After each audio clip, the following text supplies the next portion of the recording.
welcome to Idris Enhancements, and today we are going to talk about one of my favorite rifle setups and how to apply it, how to better use it, better explain the benefits of it. And we're going to go over my setup, but primarily let's just go straight to the chase. This setup is virtually identical to that of like a GQ Armory Paladin, SIG MCX Rattler, and any of the 300 Blackout platforms in general, including the HoneyBadger, the Sugar Weasel, and all of that. Now you could either choose to build your own or go with that particular product. That's all up to your choice. We're just going to talk about specifically capabilities, and we'll do a quick overview of my particular setup. So if you already saw it in the video, this is the GPR, which is the compact general purpose rifle. You could also change the compact to civilian. You could also call it GPR, so compact civilian general purpose rifle. You name it, it doesn't really have to fully apply to civilians, but you get the point. Now, the Rattler right now is and the HoneyBadger have both been in service in some way, shape, or form.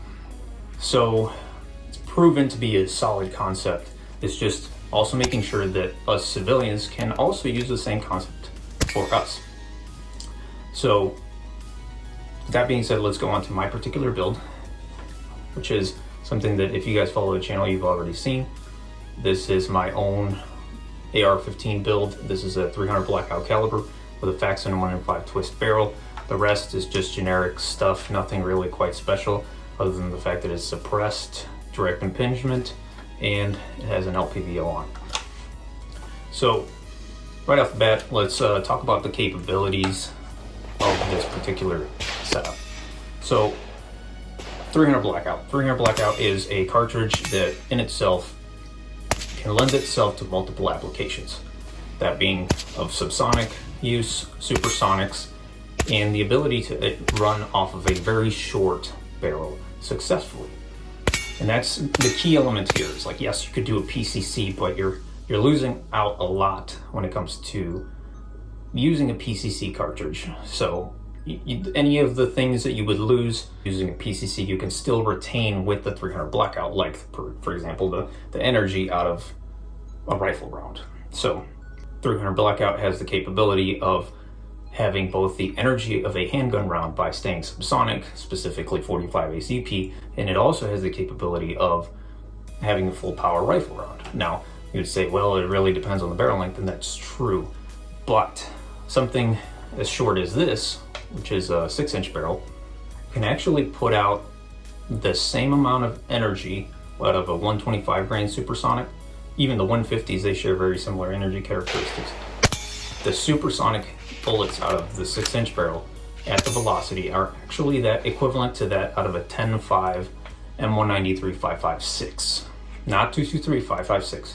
So a 10.3 or 10.5 barrel will have the same ballistic energy on target as a 6-inch 300 Blackout supersonic will. And it's huge. Now, on that point, you'd be like, well, why not just use the 10.5? Well, because this thing is as long as a 10.5, but there's a suppressor on it. So all of that's a solid 10 inches that you basically just cut off the rifle for you to run another can. And that puts you in a scenario where this thing can just fold and be tiny. And if you take the suppressor off, it's even smaller, which you can't do that with a 10.5. This is about as small as a 10.5 will get without the can, but you don't want to run a 10.5 without a can. That's gonna suck. So now it's gonna suck with this one too, but not nearly as bad, especially if you shoot subs. That's assuming that it runs with the subs or not, without the can. Now, as far as sound, obviously 300 Blackout's quieter. It can be even extra quieter. You can run this thing without actual ear protection because of the subsonic nature of it. You can run this, relatively quickly. There's nothing else you have to worry about it to get this set up.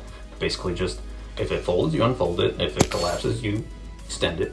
And then however you run it, either in the chamber or not, rack it, load it, you name it. It's relatively quick. But the whole concept between the GPR is to bring that roll from the typical close quarters 300 blackout purpose to something a little bit more mid-range. And that is exactly why I have a scope on this. This is a Viper PST 1-4. I really didn't think I needed anything else, and it's also lighter than the 1-6s generally are. So there's that to consider.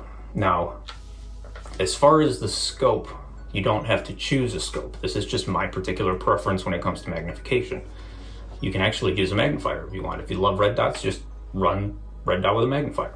But I really have to emphasize that in order for this to be a CGPR, it actually has to have magnification. And there's several uses as to why magnification. And this is something that I found out particularly when I took Achilles heel tactical training course.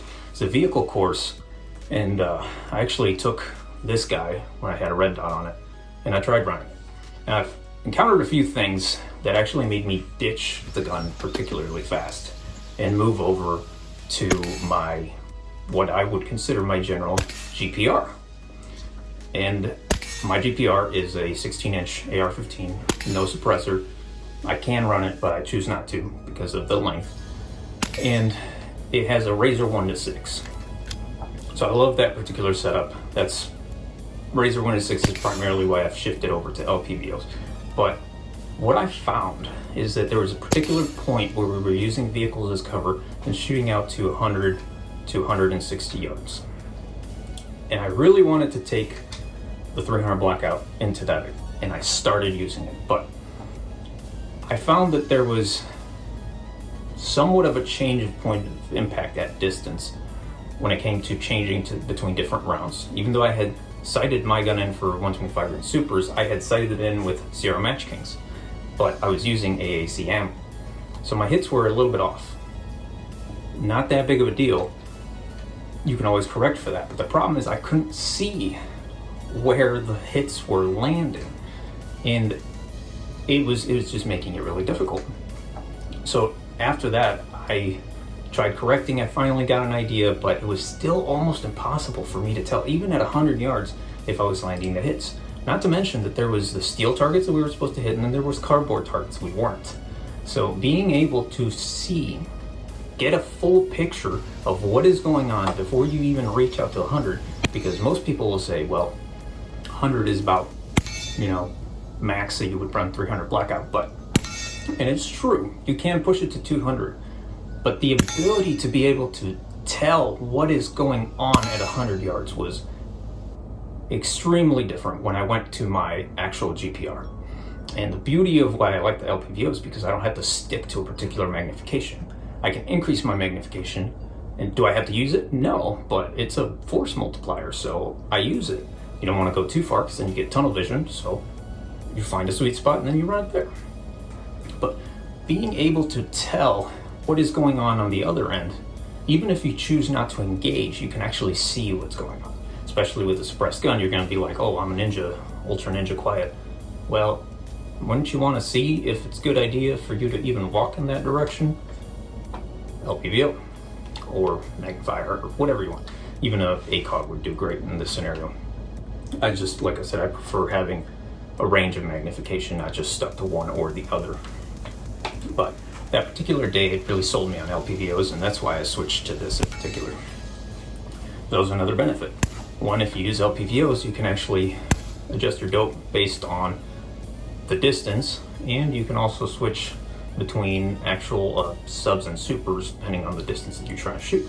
So if I suddenly choose to run supers, I can set this guy to my 0, or if I choose subs, I can switch it, dial it to that, and I always have the same essential point of impact. You're still going to have some slight variation, but at least you'll be able to see and correct those mistakes and possibly avoid hitting things that you're not supposed to. From there, we can go on to why this is so much better than a handgun or a general purpose rifle. So it's kind of like the perfect middle ground. It's small enough to be concealed, but it's also big enough to do part of the job of a full-size rifle. So it can act as a PCC, or a really small PCC, or it can act as a full mid-range rifle. And I mean by mid-range, I really am talking about like maximum, exaggerating 200 yards. But nonetheless, it is beneficial, and it does increase or cause a force multiplier that you can't really put on paper. It is just so much easier to be able to see and land the hits and actually have performance out of this. Yes, it's not quite as perfect as like the handgun, it being super small, and it's not quite as perfect as the GPR 16-inch rifle. It's kind of like an in-between, obviously. But this particular setup excels at what a GPR can't do, which is be compact. And it excels at what the handgun can't be, which is energy. So it serves a bigger role, bigger purpose, and it just applies itself substantially better than a handgun does in every way, shape, or form, and it allows to do what you can't do with the rifle, which is conceal it. There's a lot that this can do that you would require a lot of training with a handgun to do, and even though you can get good and you can run it, a lot of people don't have the time. Like even I love the firearms stuff and it's my hobby, but I don't have very much time because the place that I can go actually train is like an hour 45 away from me. So that makes it very difficult, and I don't like going indoors because there's no other training, like it's just standing still, and I don't like it. With a rifle, you don't have to worry too much about that. It's very simple, very easy to just get back in it and know exactly what to do because you have all those points of contact. You have a reticle that's easy to locate, easy to use, and you have the safety and the trigger. You know, nothing really crazy. You don't have to worry too much about grip. You don't have to worry too much about anything really. And you know, everybody that's shot a handgun, you know that your skills severely dwindle whenever you don't constantly stay on top of it. And that's been the case for me. Could I get better? Yes, but it requires a lot of time investment. And realistically, I'd much rather carry this guy hidden and concealed.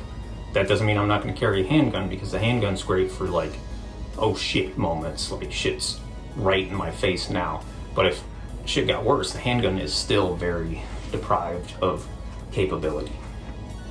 So having the ability to have this in your vehicle and use the handgun to say get to this is still much better than just a handgun.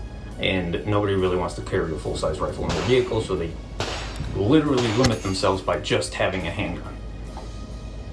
And that's a lot of loss of potential benefit to you. Now, if we move over to why this setup also shines really well, is because it's capable of outdoor and indoor use.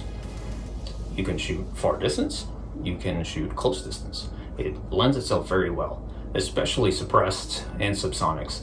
You can make sure that that bullet doesn't travel too far, and it makes it through the wall. It's not going to be that, terrible for everybody.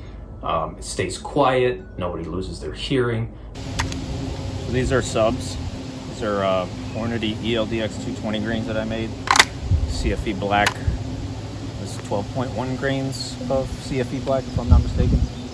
I've got my gas system all the way closed so that they can actually cycle them. And yeah, I'm gonna shoot into the dirt first. So they're not like, it's still a little loud, but it's part of how it is. But I'm not wearing ear protection, and it's not really causing any real discomfort. So, and then the real telltale is gonna be the hit, because they're heavier grains. So when it does hit steel, it really shows how much louder it is.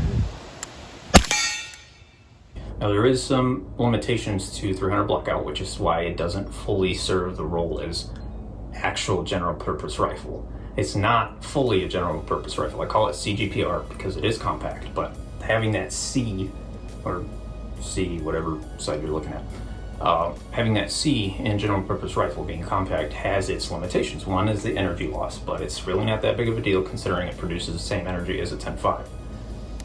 But it is not as accurate. It's not as accurate as a 10.5 would be. At least mine isn't. I think I've gotten like with 125 grain supers from AAC, I think I get like a 3 MOA It's a 3.34 MOA gun. Now, granted, it's not match ammo, and it will do the trick. I mean, 3-4 inches is about that big max, so like it'll hit your target at 100, no problem. You don't have to be too precise. You just have to land your hit, and being able to see whether you did or not with magnification, even better. The main concept of the CGPR is more of having a compact 300 blackout setup with magnification of some sort and a light, obviously, and if you can, a suppressor. So the whole setup right here is what I would classify as, at least I classify myself as, a compact general purpose rifle, because it fulfills many roles while still being concealable and also capable in very many different things. So yeah, that's pretty much about it. If you have any questions about the setup, I've got other videos, or I can answer in the comments, so go ahead and ask your questions. I'm excited to answer them all, and I really was also excited to show off this particular rifle because I am in love with this, and it keeps on getting better. If you've seen my videos in the past, this thing has evolved over the years, and it just keeps on improving. And so far, I don't think there's anything left for me to change. Anyway, thank you. Go ahead and subscribe for the next video, and I'll see you guys next time.